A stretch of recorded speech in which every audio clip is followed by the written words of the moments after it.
एक दिन एक फकीर बारिश के पानी से भरी राह पर अपनी ही मस्ती में खुदा को याद करता हुआ चला जा रहा था।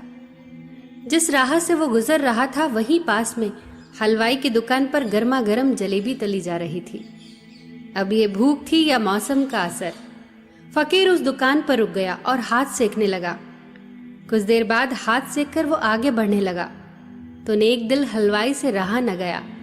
उसने एक प्याला गरम दूध और जलेबियां फकीर को दे दी। दूध और जलेबियां खाकर फकीर ने दोनों हाथ ऊपर आसमान की तरफ उठाकर हलवाई के लिए कुछ दुआएं मांगी, फिर आगे बढ़ गया।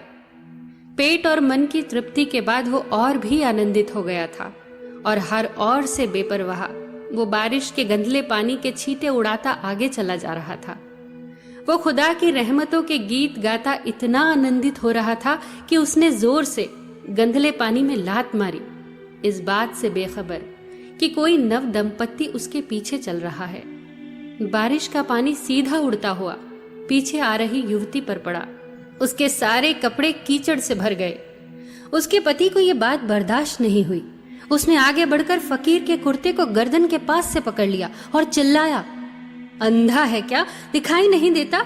देख, मेरी पत्नी के सारे कपड़े तेरी वजह से खराब हो गए हैं। फकीर तो इन सब बातों से अनजान था। वो हक्का बक्का रह गया। वो चुपचाप युवक की क्रोध भरी बातें सुनता रहा। युवक को उसका चुप रहना और भी नाखुशगवार गुजरा। उसने गुस्से में आकर उस फकीर को एक जोरदार थप्पड़ लगा दिया। फकीर लड़खड़ाता हुआ कीचड़ में जा गिरा।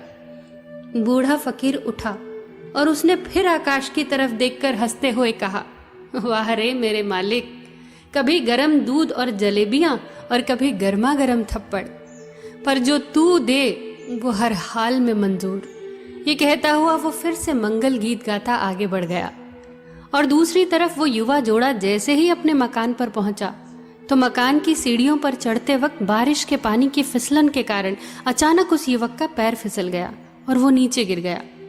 उसकी पत्नी चिल्लाई, लोग इकट्ठा हुए, पर बहुत देर हो चुकी थी। सर के फटने के कारण उसकी मौत हो चुकी थी। सब लोग एक दूसरे के कान में बोलने लगे कि जरूर उस फकीर ने श्राप दिया होगा, वरना इतनी सी सीढ़ियों से गिरकर कोई मरता है भला? कुछ लोगों ने उस फकीर को घेर लिया और कहा, कैसे अल्लाह के बंदे हो जो केवल एक थप्पड़ के कारण उस युवक को श्राप दे दिया? फकीर ने जवाब दिया, खुदा की कसम, मैंने किसी को श्राप नहीं दिया। अगर आपने श्राप नहीं दिया तो वो युवक जरा सी सीढ़ियों से गिरकर कैसे मरा? फकीर ने अब पूछा, क्या आप में से कोई इस घटना का चश्मदीद गवाह है? एक युवा ने आगे बढ़कर कहा, मैं हूं चश्मदीद गवाह, मैंने सब देखा।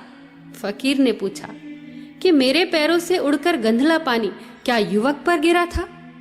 नहीं, वो उसकी पत्नी पर गिरा था और उसके कारण सारे कपड़े गंदे हो गए थे, उस युवा ने जवाब दिया।